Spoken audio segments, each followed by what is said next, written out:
going to do a movement called a clean and jerk.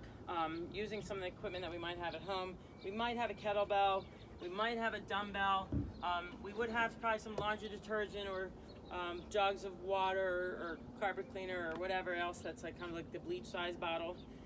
So if we had just in-home equipment of just a laundry detergent, a clean is a deadlift into a front squat. So there's 4 different kinds of cleans. If I say the word hang, it's going to start in the hang position, where my arms are hanging at the side of my body. If I don't say the word hang, that means that we start at the ground. Okay? If I say the word power, it means that we have a small dip of our hips, landing in like a quarter squat position. If I don't say the word power, that means that we go into this full squat. So a hang, power, clean is the shortest range of motion. So here's my hang position, right? This is a laundry detergent. There's some liquid juggling around in here. I might try to catch it in this bottoms up position, or I might let it come around like in a kettlebell position that you would find. So I'm here. So a hang, power, clean is here in my hang position. I'm gonna quickly stand up, pop my hips and shrug my shoulder. I'm like zipping on my jacket, and I get myself up underneath of it. Okay, so it's a hang, power, clean, right? If I were to do a hang clean, that means that I'm not in the power position anymore, and I'm coming all the way down to the full squat. So a small dip in my hips, so I jump and shrug and get myself all the way into the full squat.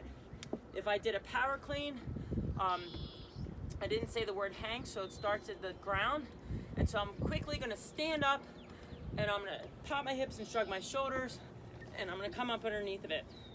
Okay, and then if I do a full clean, right? If I do a full clean, it's from all the way from the ground, and then I'm going to bring it all the way up to my shoulders, all the way down to the full squat. So that was a clean part of the clean and jerk. So you can pick whichever pain-free range of motion or whatever the goal is for the workout that day. And then the jerk part is the third movement of the press progression. So it's shoulder press, push, jerk. So that's where the jerk part comes in. So the jerk is just like jumping off the ground. If I were to just jump off the ground, let me put this down for a second.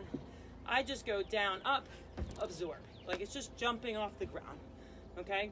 So if I were to jump off the ground with the weight in my hand, right? I go down, up, absorb, and I stand back up.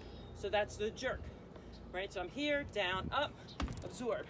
So if I did a hang, clean, and jerk, right? I'm starting here, my arms are hanging the side of my body. So I said a hang clean, so I'm gonna come all the way down to a full squat, and then I'm gonna reset my feet underneath my hips, and I'm gonna jerk, so down, up, absorb.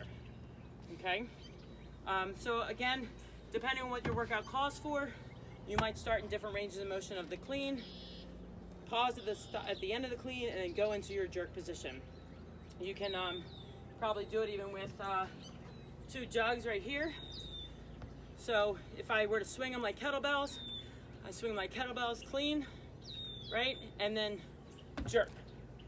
Okay, so it just depends on kind of what you have and what variation of the movement that you're doing. So that's a clean and jerk movement.